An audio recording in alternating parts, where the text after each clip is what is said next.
ফের অস্বস্তিতে অভিষেক বন্দ্যোপাধ্যায়। শনিবার ফলতার থানায় অভিষেক বন্দ্যোপাধ্যায় এবং তার গ্যাংয়ের বিরুদ্ধে অভিযোগ জমা পড়ে। অভিযোগকারীদের বক্তব্য, আমফানের সময় বিপর্যয়ে ত্রাণ এবং ঘর সারাইয়ের টাকা নিয়ে দুর্নীতি করা হয়েছে। পাশাপাশি মৎস্য চাষীদের নৌকা এবং মাছ ধরার জালের টাকা নিয়েও দুর্নীতি হয়েছে। আর এই দুই অভিযোগ তুলে রীতিমতো থানায় দায়ের হলো সেই অভিযোগ। এখন এই জোড়া অভিযোগের ফলে অভিষেক শিবিরের কি প্রতিক্রিয়া আসে সেটাই দেখার। শুনবো কি জানাচ্ছেন অভিযোগকারী।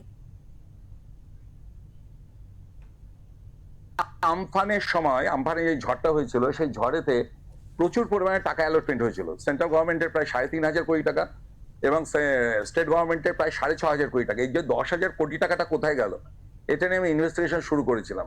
তা করতে গিয়ে আমার কাছে কিছু ফাইল আসে, তাতে দেখা যায় যে ঘর বাবদ যে 20,000 টাকা করে দেওয়া হয়েছিল ডায়মন্ড লোকসভার মধ্যে, সেখানটা এবং আংশিক ক্ষতির জন্য 5,000 টাকা, সেখানে প্রায় 250 কোটি টাকা একটা দুর্নীতি। একই রকম মৎস্য চাষীদের জন্য এই দক্ষিণ চব্বিশ ব্লকে একটা টাকা দেওয়া হয়েছিল, সেখানেও দেখলাম একটা বিশাল পরিমাণের দুর্নীতি। তো সেই দুটো বিষয় নিয়ে আমি আজকে কমপ্লেন জমা দিলাম এবং এফআইআর স্টার্ট হবে সিট গঠন করে। টোটাল ফলতাতে আমি আজকে কমপ্লেন জমা দিয়ে গেছি। তো এখানে ফলতাতে আমার টোটাল, এখানে ওরা হাউস হোল্ড দেখিয়েছে 39,041টা, মানে ফুলি ড্যামেজ হচ্ছে 16,788 এবং পার্টলি ড্যামেজ হচ্ছে 22,253। তার বাবদ 44,70,25,000 টাকা স্যাংশন হয়েছে। এবার প্রত্যেকটা রেকমেন্ডেড বাই অভিষেক ব্যানার্জি। দেখতে পাচ্ছেন অভিষেক ব্যানার্জির নাম দেখা যাচ্ছে, প্রত্যেকটা রেকমেন্ডেড বাই অভিষেক ব্যানার্জি। এবং আমরা যখন দেখলাম যে এইগুলোতে কি পরিস্থিতি আছে, তখন দেখা যাচ্ছে যে একই নাম্বারে, একই মোবাইল নাম্বারে, দেখুন একই মোবাইল নাম্বার, প্রত্যেকটা একই মোবাইল নাম্বার, তাতে খ্রিস্টান, হিন্দু, মুসলিম সকলের নাম রয়েছে। অর্থাৎ একটা মোবাইল নাম্বারে 125-30 জনের নাম ঢুকিয়ে দেওয়া হয়েছে। একটা ব্যাংকের অ্যাকাউন্টে প্রতি 30 জনের নাম ঢুকিয়ে দেওয়া হয়েছে। একই নামে 15টা 20টা করে নাম রয়েছে, একই নাম। এই টোটালটা, আমি তো 3 রাত জেগেছিলাম এটাকে পুরো ছানতে গিয়ে আর কি। তা দেখে আমি অবাক হয়ে গেলাম যে কিভাবে গরিব মানুষের জন্য, যারা আমফানে প্রকৃত ক্ষতিগ্রস্ত, তাদের টাকাগুলো এই অভিষেক ব্যানার্জি মানে ভাইপো এবং তার গ্যাংয়েরা মিলে লুট করেছে, এবং সেটা প্রশাসনের একটা পক্ষের সহযোগিতায়। এই জন্য এডিএম ডেভেলপমেন্ট যিনি ছিলেন সাগর চক্রবর্তী, তার নামও আমি এফআইআর অভিযোগপত্রে আমি দিয়েছি অলরেডি। বিষ্ণুপুর থানায় একটা কেস স্টার্ট হয়েছে, আর ফলতা থানায় যেতে কেস স্টার্ট হয় তার জন্য আমি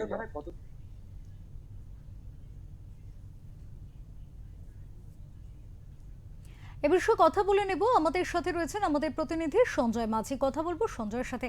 সঞ্জয়, একাধিক দুর্নীতির অভিযোগ যখন চারিদিক থেকে উঠে আসছে, তখন আবারও দুটো অভিযোগ জমা হলো ফলতা থানায়, এবং এক্ষেত্রে আমফানে দুর্নীতির পরিমাণ প্রায় 10,000 কোটির কাছাকাছি, এবং সবই রেকমেন্ডেড বাই অভিষেক বন্দ্যোপাধ্যায়ের নামও রয়েছে। এ বিষয়ে কি জানতে পারছো বিস্তারিত? দেখো অপূর্ব, ঠিক যেমনটা তুমি বললে, অভিষেক বন্দ্যোপাধ্যায়ের বিরুদ্ধে একাধিক দুর্নীতি যখন সামনে আসে, সেই সময় একদম ডায়মন্ড হারবারে যে অভিষেক বন্দ্যোপাধ্যায় গড় ছিল, সেই ডায়মন্ড হারবারে অভিষেক বন্দ্যোপাধ্যায়ের বিরুদ্ধে দুটি থানা পর এফআইআর হলো। একটা প্রথমটি হলো বিষ্ণুপুর থানায়, মাটি নিয়ে 300 কোটি টাকার মাটি। তারপরে আবার হয়ে গেল আমফান এবং মৎস্যজীবীদের কোটি প্রায়। এই অভিযোগটা করতে গিয়ে ওনার যে প্রতিদ্বন্দ্বী ছিলেন, লোকসভা ভোটে দাঁড়িয়েছিলেন যে অভিজিৎ দাস ওরফে ববি, তিনি অভিযোগ করছেন, তিনি ফলতাতে লিখিত আকারে অভিযোগ করেন যে একাধিক দুর্নীতি হয়েছে। যা 2020 সাল থেকে যে আমফান হয়েছিল, সেই সময় বিভিন্ন ব্লকে, বিশেষ করে মূলত ফলতার কথা আসি, সেই সময় ফলতা ব্লকে মৎস্যজীবীর জন্য 2,68,00,00,000 টাকা সরকারি দান বরাদ্দ হয়েছিল। এবং সেই নোটিশ দেখা যাচ্ছে প্রায় 10,000 কোটি টাকা যে ক্ষতিগ্রস্ত মানুষ হয়েছিল সেই বরাদ্দ টাকা থেকে অধিকাংশ, এবং 80টি নৌকা ক্ষতিগ্রস্ত দেখানো হয়েছিল। অস্বাভাবিক বড় মানে জালিয়াতি এখানে সৃষ্টি হয়েছিল, যে নৌকা জালিয়াতি দেখা সেই অতগুলো নৌকা অ্যাকচুয়ালি ক্ষতিগ্রস্ত হয়নি, এবং সেই টাকা নেওয়া হয়েছিল তাই তৎকালীন অভিষেক বন্দ্যোপাধ্যায় এবং সেই সময় ফলতার বিধায়ক এবং মূলত বিশেষ করে অভিষেকের ডানাত এবং জাহাঙ্গীর খান, এবং সেই সময় ফলতার বিডিও এবং ফলতার এবং পঞ্চায়েত প্রধান এবং পঞ্চায়েত সভাপতি এবং মিলিভগত, মানে তোদের বলা যায় একটা টিম এবং একটা র্যাকেট টোটাল মিলিয়ে এই যে তছরূপ করেছে, এমনটা বিস্ফোরক অভিযোগ করেছে। এবং তথ্য প্রমাণ নিয়ে তিনি যথারীতি অভিজিৎ দাস ববি এই ফলতা থানাকে অভিযোগ করেন।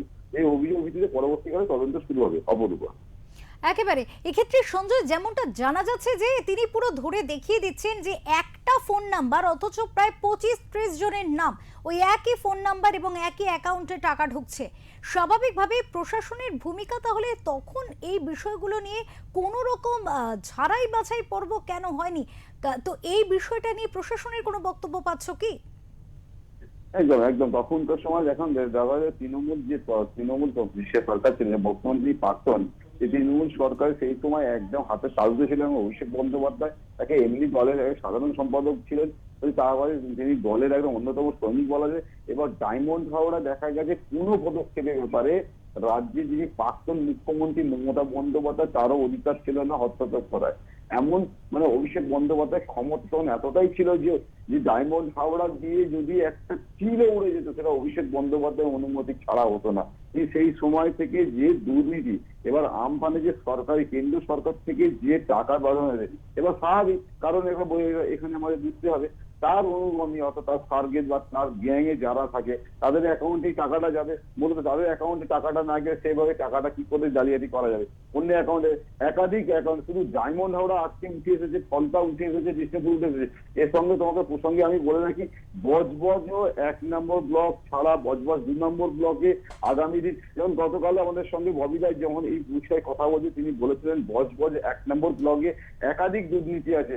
বজবজের মারাত্মক আরো দুর্নীতি শুধু এখানেই নয়, বজবজে সেই সময় পঞ্চায়েত সভাপতি এবং ওই সভাপতি তাদের বিরুদ্ধে যদি তদন্ত করা যায়, দেখা যাচ্ছে যদি অভিযোগ বা তদন্ত উঠে আসবে। কিন্তু তাই এখানেই শেষ নয়, শুধু ত্রাণ, যেমন এখন যখন পালা বদলে পরে আমরা যেমন দেখতে পাচ্ছি রাজ্যের বিভিন্ন জায়গা থেকে পার্টি অফিস থেকে যেমন তিরপল উঠে আসে, এই তিরপলের দুর্নীতি অন্যতম হাতিয়ার হয়েছিল এই ফলতা থেকে উঠত। অপরূপা, অনেক ধন্যবাদ সঞ্জয়, অনেক ধন্যবাদ তোমাকে। আমরা কথা বলছিলাম আমাদের প্রতিনিধি সঞ্জয় মাঝির সাথে এবং তিনি যেমনটা জানালেন, এই মুহূর্তে অভিষেক বন্দ্যোপাধ্যায়ের বিরুদ্ধে যখন একাধিক দুর্নীতির কথা উঠে আসছে, সেই সময় কিন্তু ফলতায় আবারও দায়ের হলো 2 অভিযোগ। সেই অভিযোগে কিন্তু সেই দুর্নীতি রয়েছে এবং এই দুর্নীতি প্রায় 10,000 কোটির কাছাকাছি।